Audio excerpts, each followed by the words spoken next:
Football Friday edition of Birds 365 here on the JAKIB Media YouTube channel.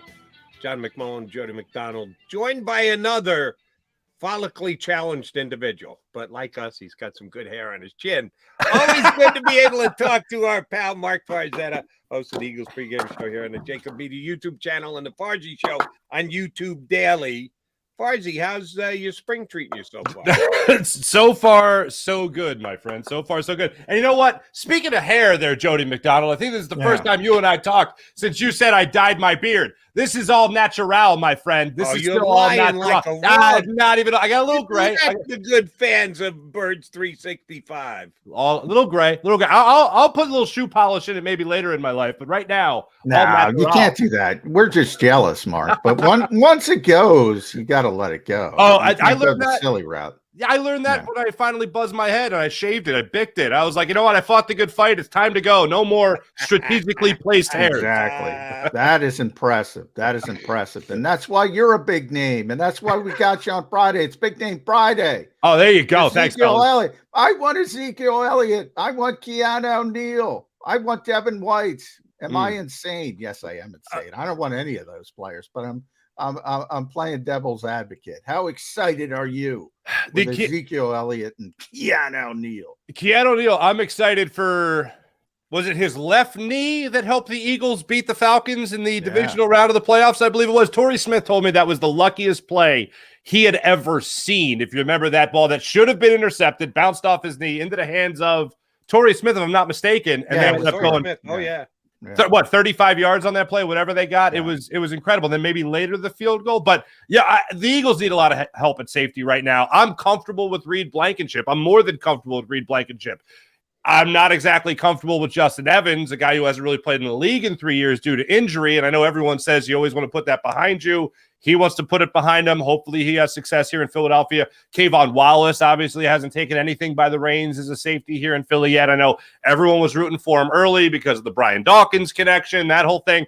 But they need as much help at safety as they can get. So I'm okay with kicking the tires and Keanu Neal. Him visiting the Eagles is fine. As far as Ezekiel Elliott goes, no, thank you. And it's got nothing to do with the fact that he's a Cowboy. It's got that's all a joke. That's a fun talking point. But nothing to do with DeMarco Murray. Nothing or Miles Austin or the fact that he ever wore a star on his helmet. Nothing to do with it.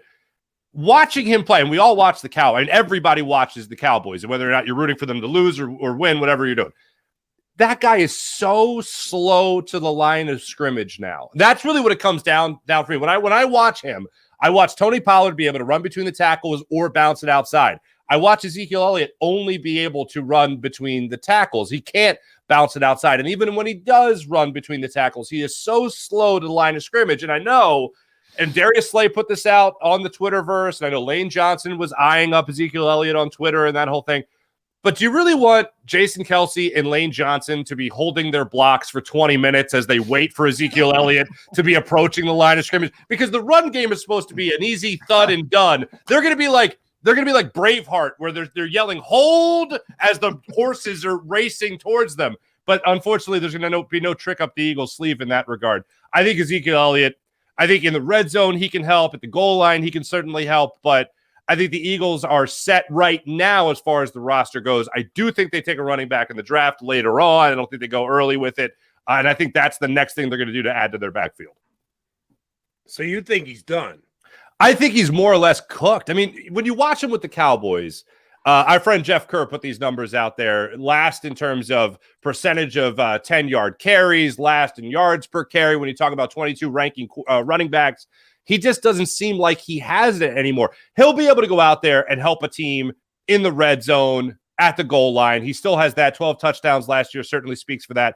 But you're talking about a guy that ever since he signed his long-term deal that he held out for, he's had what?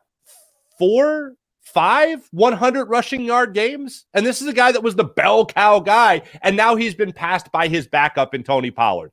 If that doesn't, who, by the way, obviously, as we know, made a Pro Bowl. So if that doesn't tell you all you need to know about a big money running back, taking a running back early in the draft, how quickly that can go south, then I don't know what will. But yes, to answer your question, I think he's more or less cooked. Yeah, and you mentioned our buddy Jeff Kerr. I mean, Jeff's a big stats guy. And the Eagles are, one of the most advanced analytically teams in the NFL. And they have all these numbers and more numbers than that. And as you said, the guy's longest run last year was 27 yards. You mentioned that percentage of 10-yard rushes, 7.4%, tied for last in the NFL. Tackles avoided, tied for last in the NFL. Yards per carry, last in the NFL for a starting level running back. I mean, why are we even having this discussion with the Philadelphia Eagles other than Adam Schefter? Look, the agent got in, hey, do us a favor. We know how this works. Throw the Eagles out there. Mm-hmm. We know Howie's reputation. This is not an Eagles running back. This is not an Eagles move. If Howie Roseman does this, I'm going to think somebody's holding them hostage. I agree with you on that. The other thing that I thought was, who was it? The Bengals and who else was New York Jets. New York Jets. Okay. So the only reason I thought the Eagles were in on it, and anytime I've talked to Shefty, he's always said, the Eagles are in on everything. If there's somebody available, they're kicking the tires. Exactly. And John, you've said the same thing. So for me, when I saw the Eagles name mentioned first, all I saw there was the agent and Ezekiel Elliott extending a middle finger to Jerry Jones and the Dallas Cowboys. Like, oh, you don't want me anymore? Maybe I'll flirt with the Eagles a little bit. Maybe I'll come back and haunt you. But I think everyone knows that it's just not happening here in Philly. Yeah, I saw it more as a ploy to get the Cowboys re-engaged. Okay. Oh, yeah, I'll stick it to you by going to the Eagles. Or I could come back and talk to you guys again. Because, we John and I both say 2% chance just because we don't want to go to zero that he lands here in Philadelphia. He's not. But are you good with the three running backs that the Eagles have? Ezekiel Elliott not coming here, do the Eagles take a flyer on a seventh round back and say, well, if Isaiah Pacheco could do it to us and stick his finger in our eye in the Super Bowl, we'll get that same exact guy this year? Sometimes a little easier said than done. Do you think the Eagles are making a move at running back? I do. I think they add it later in the draft. I don't think I'm sorry for everyone that wants Bijan Johnson and all that. I don't think that happens here. I don't think the Eagles go in that direction.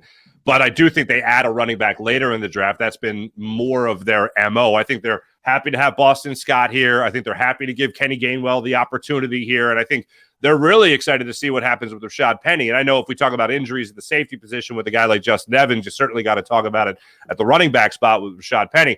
I will say this. I'll use this term, cousin-in-law. My cousin-in-law is from that part of the country, loves the Seattle Seahawks.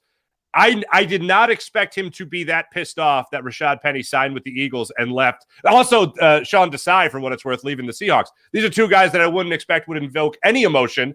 But, man, he was pissed when the Eagles got those guys. So shout out to my cousin-in-law, John. But Rashad Penny, I think they're more than willing and more than excited to see what he could bring and be healthy and put a guy like that behind this line of scrimmage. Because when he's been on the field, he's been phenomenal. It's just that every time you mention the name Rashad Penny, you got to mention if he stays healthy and what he could do if he's able to step on the field, because you're talking about a guy that was averaging over 6 yards per carry, as we all know by now. So I think they're set right now with the running back room with those three running backs, but I do expect them to add a running back later in the draft. Yeah, and the Penny stuff to your I'm not surprised your cousin-in-law, John, was excited because every time he was on the field, he was unbelievable. He was just never on the field. But he's, to me, is a typical Eagles signing, right? 6.1 yards per carry, the upside behind a bad offensive line, by the way. So you can imagine, he's doing 6.1 behind a bad offensive line. What's he going to do behind a good offensive line? But you can't count on that guy. No. I mean, you can't count on him. I can't count on Kenny Gainwell. The Eagles need a running back. If I were to tell you the leader in carries for the Eagles in 2023 is not on the roster right now, would you take that bet? I would not take that bet because I do think the leader in carries is going to be Kenny Gainwell. But I think the guy that's going to score the most touchdowns is Rashad Penny. So I think the leader is Kenny Gainwell. I think they still need another running back, and they will get that other running back. But I don't think they moved on. I think everybody knew what they were doing with Miles Sanders before the conversation even started. It's not even so much that going into training camp, the talk was, oh, my God, is he even the number one back anymore? Is it Kenny Gainwell? And then throughout the season, I noticed Kenny Gainwell seemed to get more carries in the early goings of games than I would have liked a younger running back to get. I thought Miles Sanders should have got some of those carries. So I think they're really very much willing to make that transition for it to be Kenny Gainwell, but the opportunity is very much there for Penny to get more carries if he proves he could stay healthy. So I think Gainwell is their leader in carries, but I do think that, again, they're going to add another running back, whether that be... I think that unnamed rookie, Marc Farzetta, is going to be the leader of the pack, and I don't even know who it is.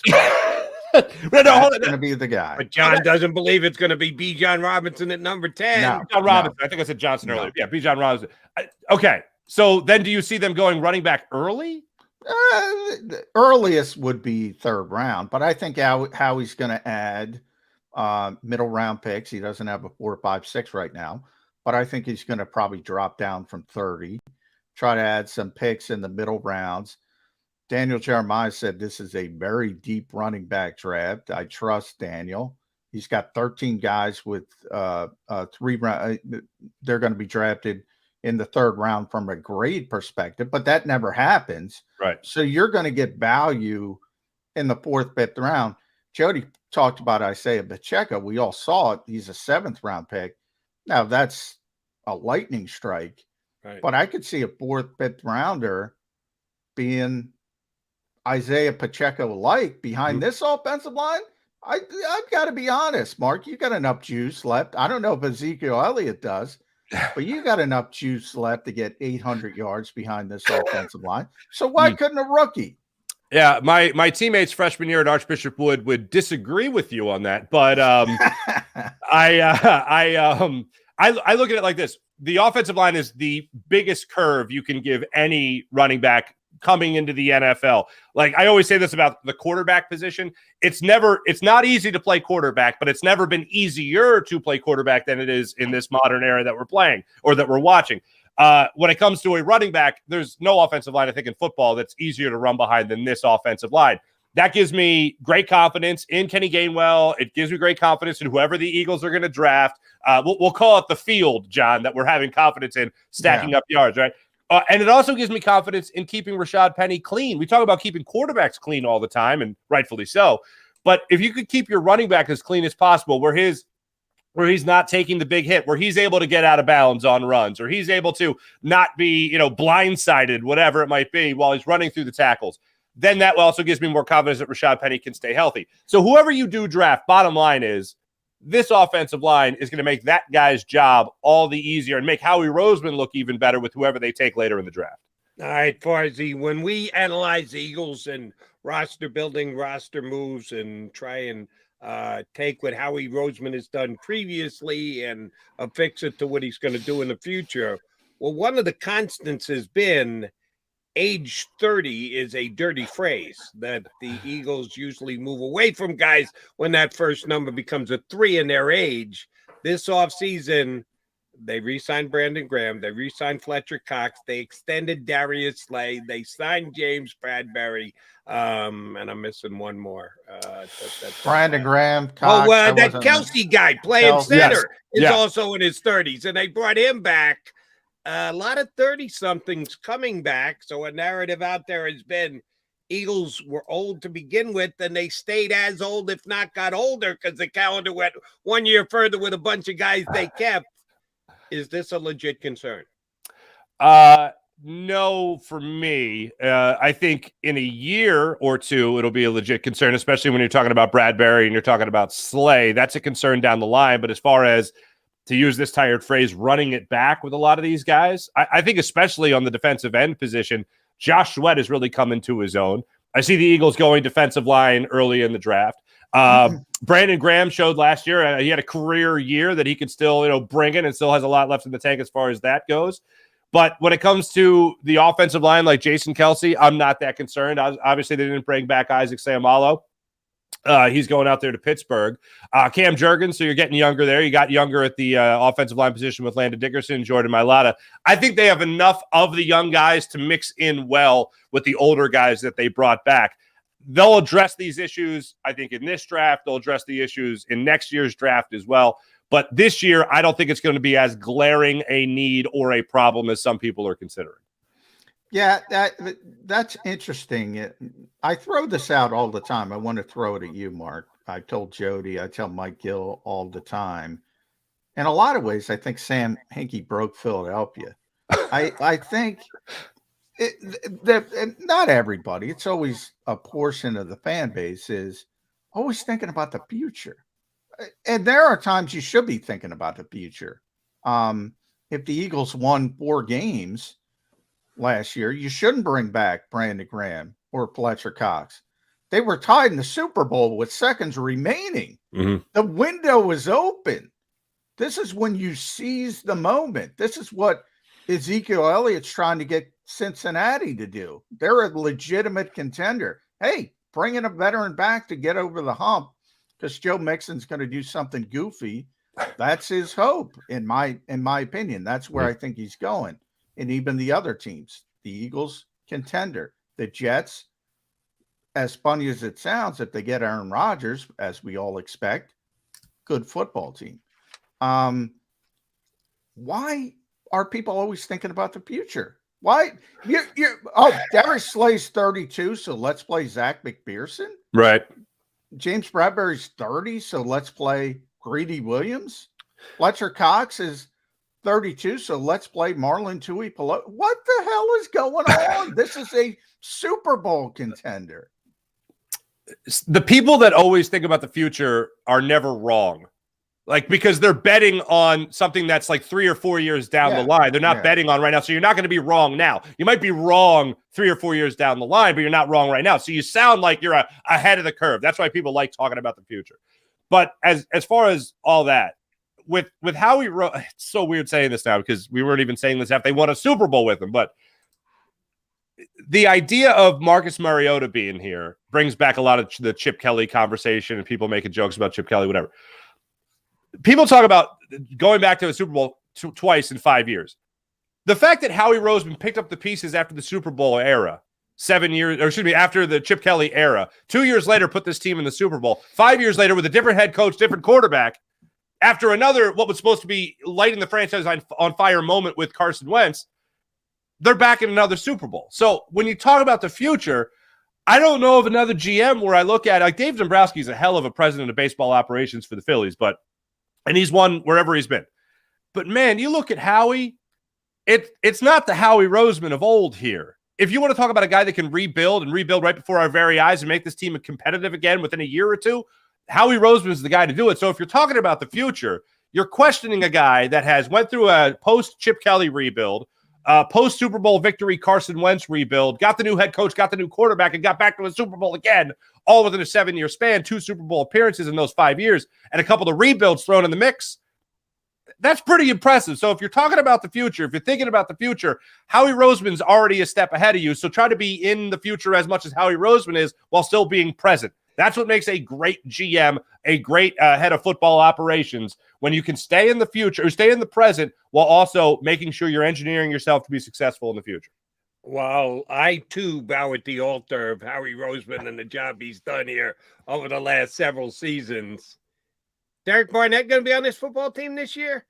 I don't think so. I mean, I think you're looking at a defense. You're looking at a team that I think is going to go with defensive linemen at 10. They're going to be looking heavily at the defensive linemen at 10. Miles Murphy, Kyle Von Ness is another guy that I know is in visiting the Eagles. I know he's gotten a lot of attention right now. So when you look at guys like that, Lucas Van Ness, when you look at a lot of guys like that, I think they're going to be going defensive line.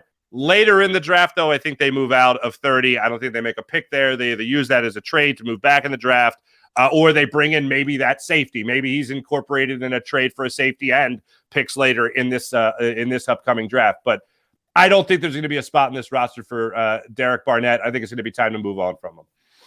Yeah, I think from Jody's standpoint, I mean, tell me who the 10th pick is going to be. If it's an edge rusher, Derek's probably gone. Mm-hmm. If they go a different direction, they still might go quarterback because of the age. We know he'll take a luxury pick.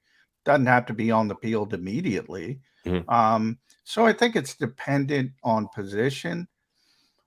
And that I want to go to Keanu O'Neal because to me, I don't know what position this guy plays. What are they bringing him in as? Is he a linebacker? He played linebacker in Dallas 2 years ago. He wasn't happy with it. He went back to playing safety. I talk about this with Jody all the time. They don't want box safeties. Right. So where's the fit with this guy? To me, it's either a linebacker or he's going to be playing cover 2. Right. What are we talking about here? I don't even know positions with Keanu O'Neal. Or are the Eagles again ahead of the curve, Mark, and saying, you know what? We're going to go basketball here. We're going to go positionalist with linebacker and safety. Yeah. I understand the term positionless basketball, and I know it gets brought up all the time, and it's starting to eke its way into the NFL, and I don't like it. I like some organization, like there's something being organized to what I'm a little bit more familiar with, so I know what to expect from certain players.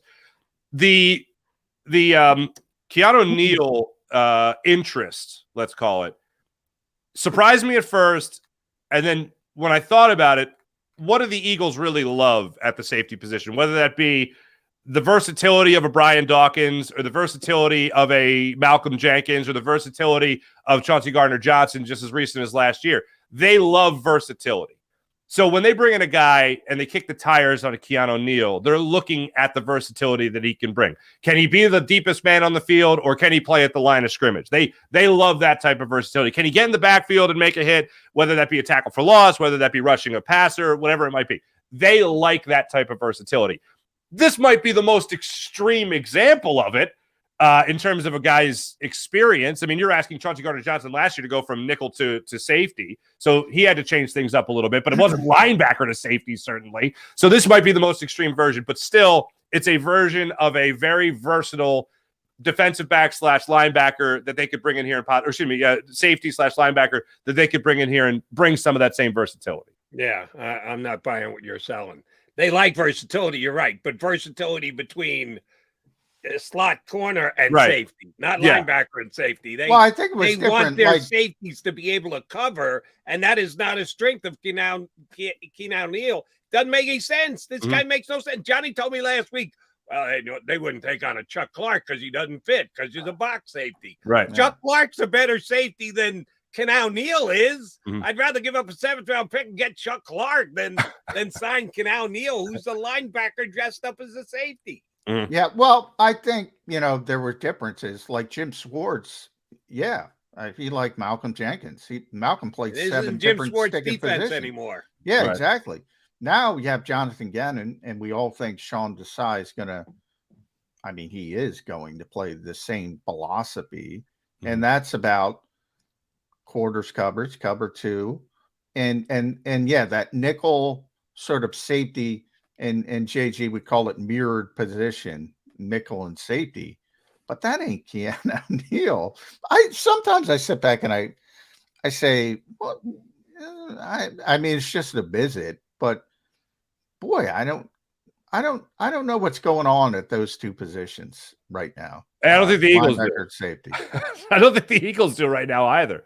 I mean, which is rare, because usually I know exactly what the Eagles are doing. I was just talking about it. Most of their decisions make sense to me. I got to be honest. I'm a little perplexed at linebacker and safety right now. Now, Morrow's like 216 pounds. They'll say he's 220. He's not. N'Kobe is 5'11". I don't know what I think they list him at 230, don't they? He hasn't seen 230 since I met him. They're really undersized at linebacker, which makes sense if they want to play coverage, which I think they do. But then they bring in Keanu O'Neal. What do I need a box safety for? I just watched Marcus Epps and C.J. Gardner-Johnson. I don't get it. Do you get it?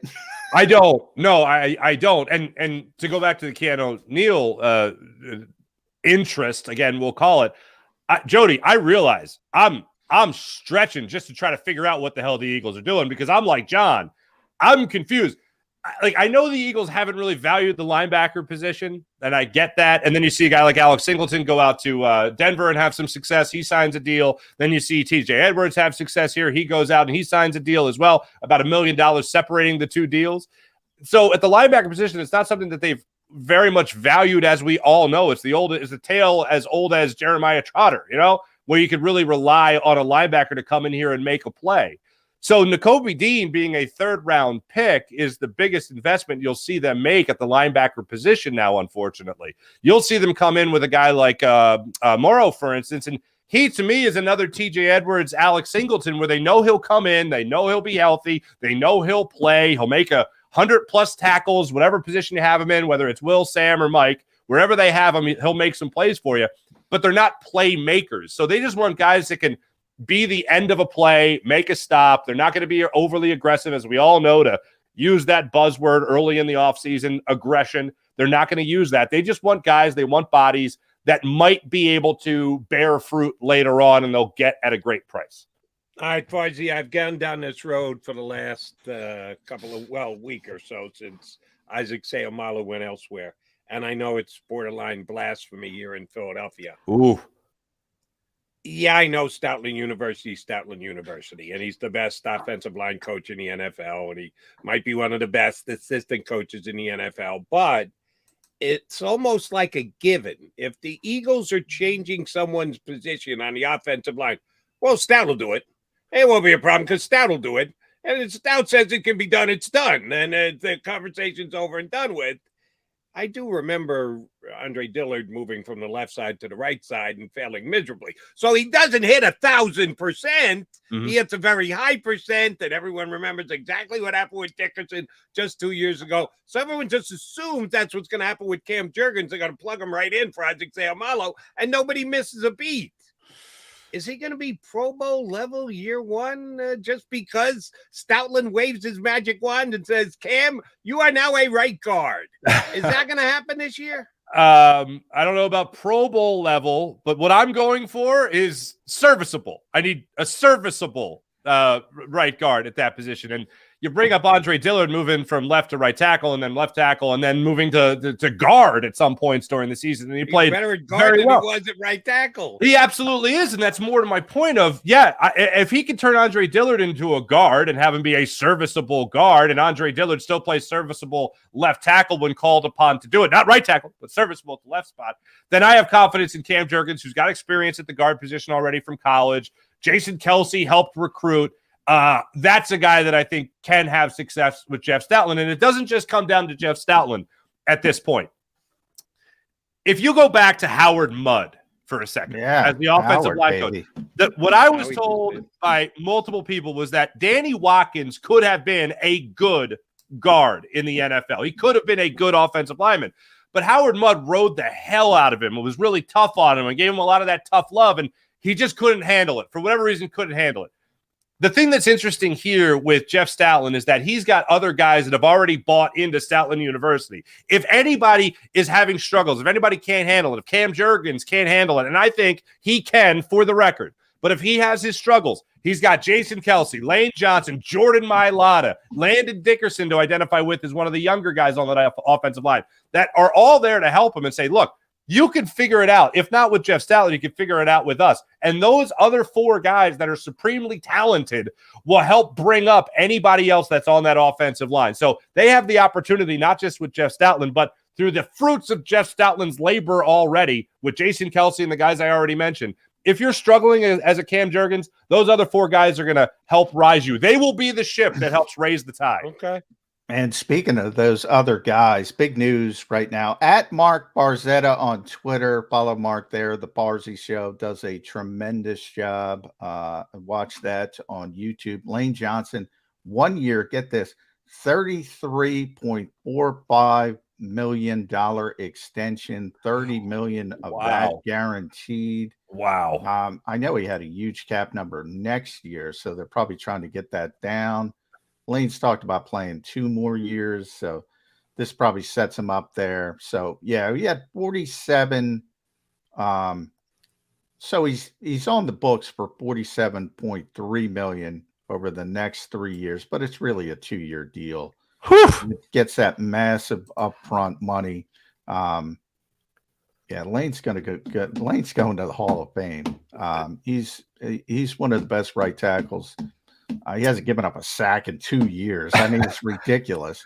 But yeah, Lane Johnson, the big extension. What I can't say he doesn't deserve it. Best right tackle. Nick Sirianni said best right tackle in the world. You kind of giggle at that because nobody else plays football, but wow, in America. But he's the best right tackle in the world. He is, and we all knew it was coming that at some point he was going to renegotiate his deal because he basically does every year to give the Eagles cap flexibility in the given year. He gets it in a signing bonus, which is upfront money, which is guaranteed, which he earns and deserves. As John correctly points out, he's the best right tackle in the world. Why the timing today?